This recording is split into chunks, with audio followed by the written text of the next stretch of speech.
महाभारत का युद्ध अपने अंतिम पड़ाव पर चल रहा था। बहुत ध्यानपूर्वक सुनिएगा। भीम ने अपनी प्रचंड गदा का प्रहार किया और दुर्योधन की जंघा टूट गई। महाभारत का युद्ध पांडव जीत गए। पांडवों से इस दुष्कृत्य का बदला लेने के लिए दुर्योधन ने अश्वत्थामा से कहा कि तुम सोते हुए 5 पांडवों को मार दो। तब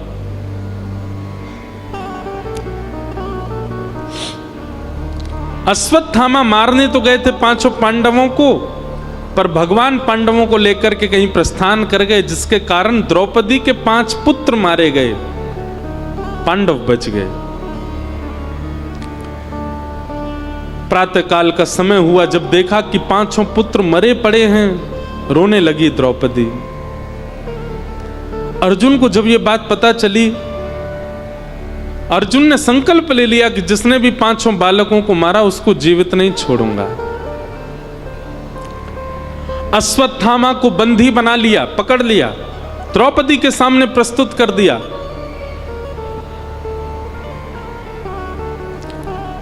द्रौपदी ने हाथ जोड़ करके उवाच साहन्तस्य वन्धनानयनं सती उवाच चासहन्तस्य वन्धनानयनं सती मुच्यतामीश ब्राह्मणो नितराम गुरु। एक बात याद रखिएगा बंधुओं, ब्राह्मणों को और मातृशक्ति को कितना भी बड़ा दंड हो, उनको मृत्यु दंड देने का विधान नहीं होता। उनको मृत्यु दंड नहीं दिया जाता। शास्त्रीय बात है।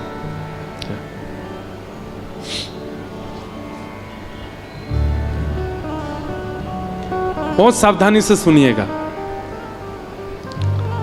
कितना भी बड़ा अपराध हो, शास्त्र बात कहते हैं कि माताओं को और ब्राह्मणों को कोई भी दंड दिया जा सकता है, पर मृत्यु दंड नहीं। मृत्यु दंड नहीं मिलना चाहिए। एक बार मैं कहीं कथा कर रहा था तो मुझे किसी ने प्रश्न किया, महाराज जी एक बात बताओ, आप सब कथाकार इतना ब्राह्मणों का पक्ष क्यों लेते हो? सबसे ज्यादा जातिवाद तो आप लोग फैलाते हो। बताओ, ब्राह्मण कुछ भी करे उसको मारने का अधिकार ही नहीं है, ऐसे तो फिर सब गलत काम कर सकते हैं वो। देखो, शास्त्रों में 2 प्रकार की बातें हैं। एक प्रकार की बात तो यह है कि कई बार कर्म से व्यक्ति का स्वरूप स्वभाव जाना जाता है और उसको मृत्यु दंड आदि जो भी दंड देना हो वो दिया जाता है। और यही भगवान कह रहे हैं कि ब्रह्म बंधुर न हंतव्य, ब्राह्मणों को मारना नहीं चाहिए, चाहे कितना ही बड़ा दंड हो। स्वयं भगवान ने रावण मार दिया, रावण भी तो ब्राह्मण था। भगवान कह रहे हैं ब्रह्म बंधुर न हंतव्य, स्वयं हिरण्यकश्यप का वध कर दिया, ब्राह्मण था। भगवान कह रहे हैं ब्रह्म बंधुर न हंतव्य, महाभारत के युद्ध में कृपाचार्य का वध करवाया, ब्राह्मण था। काल, स्थिति, परिस्थिति और कर्म से कई बार व्यक्ति का स्वरूप पता चलता है। भगवान गीता में कहते हैं 4 वर्णाश्रमों के कर्म क्या हैं। तब वहां ब्राह्मण के 4 कर्म बताए गए। बहुत ध्यान से सुनिएगा, क्या कर्म है। सबसे पहला पढ़ना, अध्ययन का अधिकार ब्राह्मण को होना चाहिए, पढ़े। और दूसरा पढ़ाना। तीसरा दान देना और दान लेना। केवल लेने का अधिकार नहीं होता है। अभी ब्राह्मण किस में स्थित हो गए? केवल ज्ञान बांटने में और दान लेने में नहीं। ज्ञान बांटने का अधिकार बाद में, पहले ज्ञान स्वयं लीजिए, स्वयं अर्जित कीजिए, तब उसको दीजिए। और दान लेने का अधिकार बाद में है, पहले दान करिए। ब्राह्मण को भी दान करना चाहिए। और यजमान से ज्यादा ही करना चाहिए।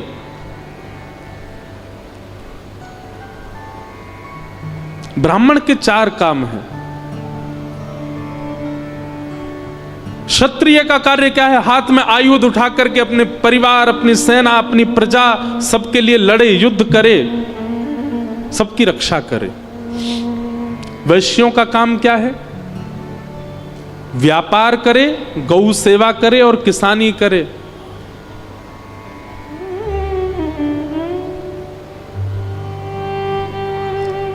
भगवान ने सबके कर्मों को बताया। और वहां ठाकुर जी कहते हैं कि यदि कोई वर्णाश्रमी अपने कर्म ना करके दूसरे वर्णाश्रम का कर्म करता है तो कहीं ना कहीं वो उसी वर्ण का ही माना जाएगा।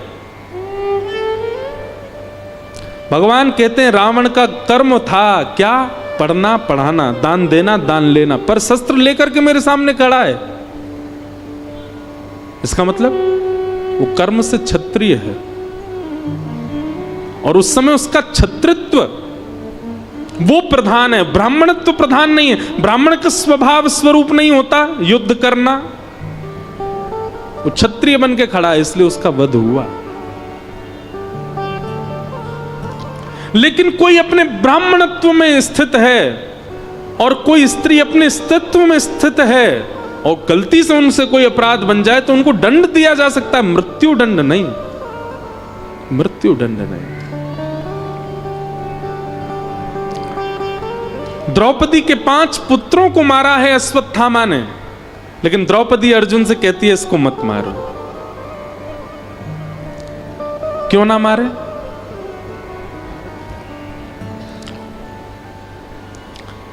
तब द्रौपदी ने यहां पर 5 बातें कही हैं, बहुत ध्यानपूर्वक सुनिएगा।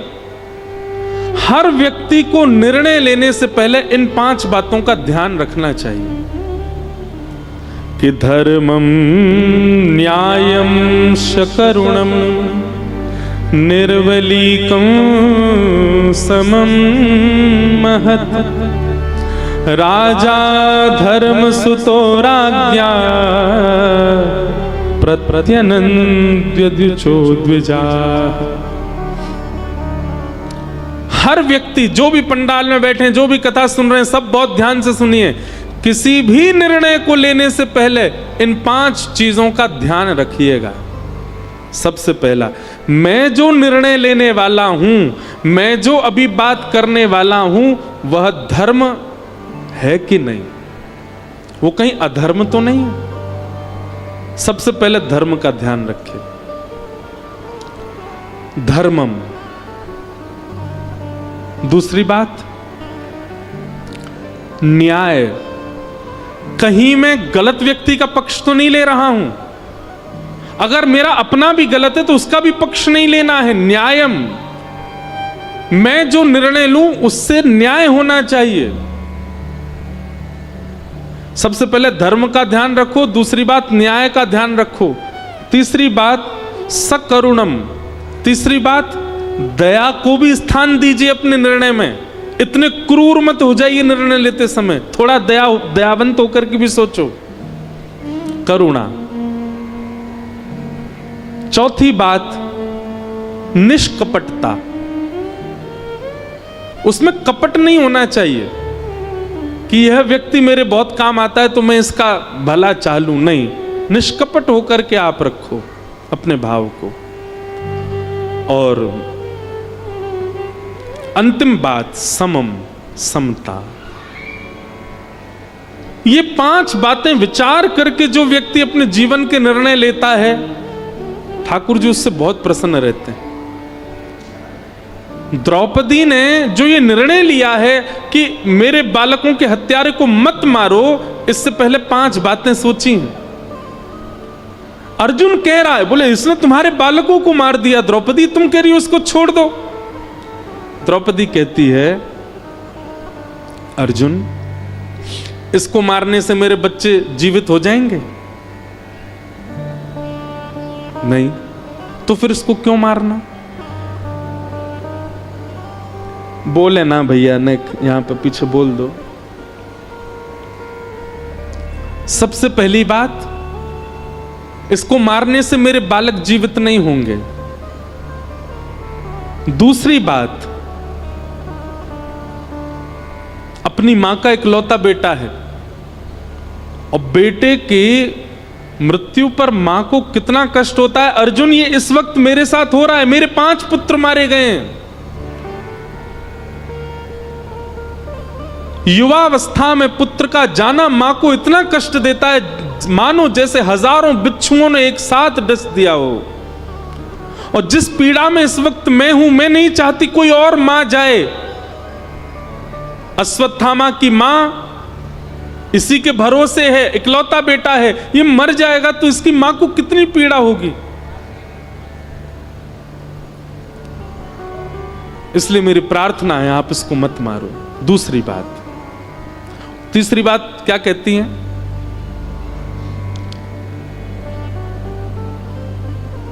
इनकी माता जी के पति को आपने पहले ही मार दिया रणभूमि में, तो इसका मतलब पति नहीं है, केवल पुत्र है। उस पुत्र को भी मार दोगे, वो कहां जाएगी? मेरे पुत्र नहीं है लेकिन मेरे पति तो हैं।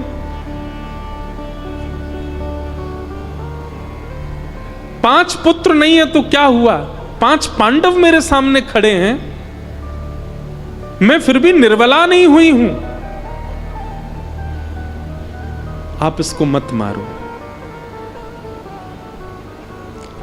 द्रौपदी की बात सुनकर के पूरी सभा स्तब्ध हो गई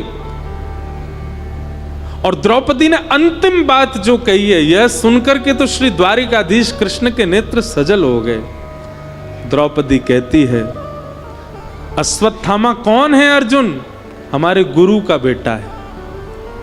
और शास्त्राज्ञा करते हैं, गुरुपुत्र गुरु समान होता है। अच्छा, आप लोगों को एक बात शायद पता नहीं होगी, मैं बता दूं। द्रौपदी का भरे सभा में जब चीरहरण हो रहा था, द्रौपदी का चीरहरण कोई वक्तव्य का विषय नहीं है। उसको उसका बखान ज्यादा करना नहीं चाहिए मंच से, पर लेकिन फिर भी गुरु कृपा और भगवत कृपा पता चले, इसलिए थोड़ा बहुत ही कहूं।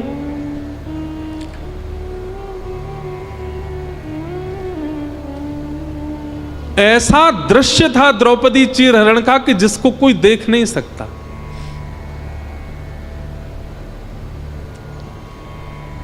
जब दांव पर द्रौपदी हार गई, दुशासन ने केश पकड़े द्रौपदी के। अत्यंत पवित्रात्मा द्रौपदी, जिनका नाम पंच कन्याओं में शास्त्रों में बताया। रोज सुबह उठकर के यदि पंच कन्याओं को प्रणाम किया जाए, जिसमें एक द्रौपदी है, तो उसका दिन मंगल में होता है। ऐसी पवित्रा द्रौपदी, उसके केश पकड़ करके घसीट रहा है दुशासन भरे सभा में। निर्बला दुर्बला द्रौपदी अपनी रक्षा कर रही है और उसके मन में एक विश्वास है कि मेरे पति मुझे नहीं होने देंगे, ये मेरी रक्षा करेंगे। लेकिन 5 पांडव अपनी नजर नीचे करके बैठे। दुशासन निर्वस्त्र कर रहा है भरी सभा में। द्रौपदी मन में विचार कर रही है कि मेरे पति मेरी रक्षा नहीं कर रहे। बड़े बड़े आचार्य यहां बैठे हैं, बड़े बड़े मेरे कुल के श्रेष्ठ लोग यहां बैठे हैं, ये मुझे निर्वस्त्र नहीं होने देंगे। अरे कोई अपनी बहू को ऐसे कैसे निर्वस्त्र होने दे सकता है? लेकिन सब नीची नजर करके बैठे थे। द्रौपदी ने अंत में अपना बल लगाया कि मैं क्षत्रिय नारी हूं, मैं अपनी रक्षा स्वयं कर सकती हूं। लेकिन जब दुशासन के बल के आगे द्रौपदी स्वयं की रक्षा भी नहीं कर पाई, तब दक्षिण भारत के एक प्रकांड विद्वान इस बात पर टीका करते हुए कहते हैं कि द्रौपदी ने दोबारा किसी को नहीं देखा। पांडवों को एक बार देखा, उन्होंने सिर झुका लिया, तो पांडवों को दोबारा नहीं देखा। भीष्म पितामह, द्रोणाचार्य आदि जितने भी यहां श्रेष्ठ जन बैठे हैं, इनकी ओर भी एक बार देखा, इन्होंने रक्षा नहीं की, तो दोबारा द्रौपदी ने उनको भी नहीं देखा। तीसरी बार द्रौपदी ने जब अपना बल स्वयं रक्षा में लगा दिया, जब वह भी काम नहीं आया, उसके बाद द्रौपदी ने एक व्यक्ति को दोबारा देखा। किसको? सभा में बैठे हुए कृपाचार्य, गुरु कृपाचार्य। क्यों देखा? द्रौपदी के मन में एक भावना उत्पन्न हुई, ये कौन है? ये गुरु हैं। गुरु की इतनी महिमा शास्त्रों में बताई है, गुरु का इतना भाव शास्त्रों में बताया गया। गुरु गोविंद दोनों खड़े काकेला, कबीरदास कह रहे हैं बलिहारी गुरुदेव की जो मोह गोविंद दियो बताए। गुरु ब्रह्मा गुरु विष्णु गुरुदेवो महेश्वरा, गुरु साक्षात पर ब्रह्म तस्मै श्री गुरुवे नमः। गुरु के लिए अज्ञान तिमिरांधस्य ज्ञानांजन शलाकया चक्षुरुन्मीलितं येन तस्मै श्री गुरुवे नमः। हर जगह गुरु की इतनी महिमा बताई गई, लेकिन वह गुरु भी नजर नीचे करके बैठे थे। फिर भी द्रौपदी ने एक बार और गुरु की ओर देखा। किया? एक तो आप हमारे गुरु हैं, दूसरे आप आचार्य हैं, और तीसरा आपका नाम ही है कृपा। द्रौपदी ने दूसरी बार जब कृपाचार्य की ओर देखा, तो कृपाचार्य ने नजर उठा करके द्रौपदी की ओर देखा, और द्रौपदी की ओर देखते हुए कृपाचार्य ने केवल एक इशारा किया, भुजा उठा करके एक उंगली उठाई, और एक उंगली उठा करके द्रौपदी को मानो इशारा कर दिया, तू कहां किसके प्रपंच में पड़ी है द्रौपदी? तू किसकी शरण में जा रही है? तू किनसे शरणागति मांग रही है? तू किनसे अपनी मदद करने की भीख कर रही है? तेरी रक्षा केवल एक कर सकते हैं, और वो एक इस ब्रह्मांड के नायक, इस ब्रह्मांड के जगत नियंता, जगदाधार, जगदीश्वर हैं। एक बार उनको पुकार। टीकाकार कहते हैं अर्जुन 18 अध्याय में जो बात नहीं समझ पाया था, गुरु कृपाचार्य के एक इशारे से द्रौपदी ने वो बात समझ ली। क्या? सर्वधर्मान परित्यज्य माम एकम शरणम ब्रज, सबको छोड़ हरि को भज।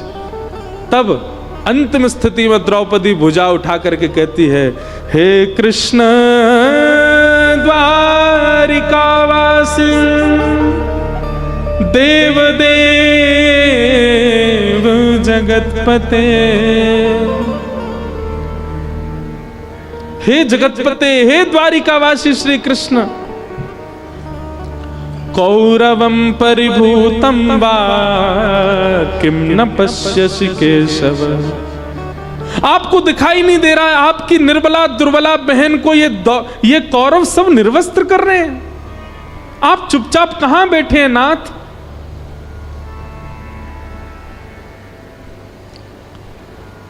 गुरु कृपाचार्य के एक इशारे से द्रौपदी समझ गई मुझे किसको पुकारना है।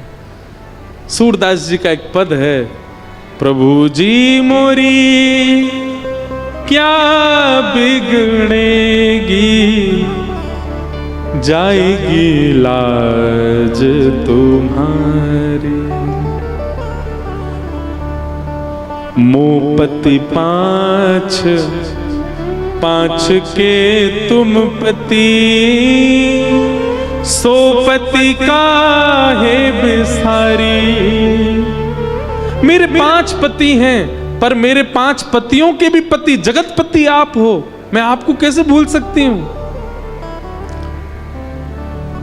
भीष्म द्रोण और कर्ण दुशासन, भीष्म द्रोण और कर्ण दुशासन, इन मोरी लाज उघारी। प्रभु जी मोरी क्या बिगड़ेगी, जाएगी लाज तुम्हारी। और अंत में तो कह दिया, शूर शाम तुम पछताओगे, कब? जब मोहे देख उघारी। अरे कहीं आपने आने में विलंब कर दिया और कहे मैं कहीं उघारी अवस्था में हुई तो नाथ पछताओगे मुझे देख करके। फिर कहते हैं भगवान श्री कृष्ण रुक्मणी जी के साथ द्वारिका में चौसर खेल रहे थे जिस समय द्रौपदी पुकार रही थी। और चौसर खेलते खेलते ठाकुर जी अत्यंत क्रोध में भर करके खड़े हो गए। रुक्मणी जी ने चरण पकड़ लिए, नाथ क्या हुआ, आप इतने क्रोध में? भगवान ने दोनों मुट्ठियां बांध ली और कहने लगे, रुक्मणी जी आप प्रस्थान करो, वैकुंठ को प्रस्थान करो। क्यों? बोले क्योंकि अब यह पृथ्वी नष्ट होने वाली है, ब्रह्मांड नष्ट होने वाला है। मेरी अनन्य भक्ता द्रौपदी का चीरहरण किया जा रहा है। इस ब्रह्मांड को मैं नहीं रहने दूंगा जिस ब्रह्मांड में मेरे भक्त का चीरहरण किया जा रहा है। रुक्मणी जी ने समझाया, बोले नाथ इस ब्रह्मांड में अनेक भक्त रहते हैं, अनेक वैष्णव रहते हैं। एक भक्त के लिए आप पूरे ब्रह्मांड को नष्ट करेंगे, कितने भक्त मर जाएंगे। ऐसा मत करो नाथ। ठाकुर जी कहने लगे, तो फिर मैं हस्तिनापुर को नष्ट कर दूंगा। रुक्मणी जी कहने लगी, हस्तिनापुर में विदुर जी भी तो रहते हैं, हस्तिनापुर में 5 पांडव भी तो हैं, हस्तिनापुर में भीष्म पितामह भी तो हैं, ये भी तो आपके भक्त हैं।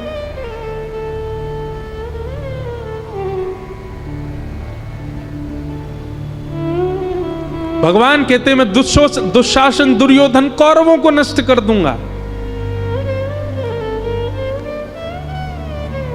रुक्मणी जी बोली, आप ये सब मत विचार करो नाथ, आप तो केवल द्रौपदी की रक्षा करो। और भगवान का एक नवीन अवतार हुआ उस दिन। कौन सा?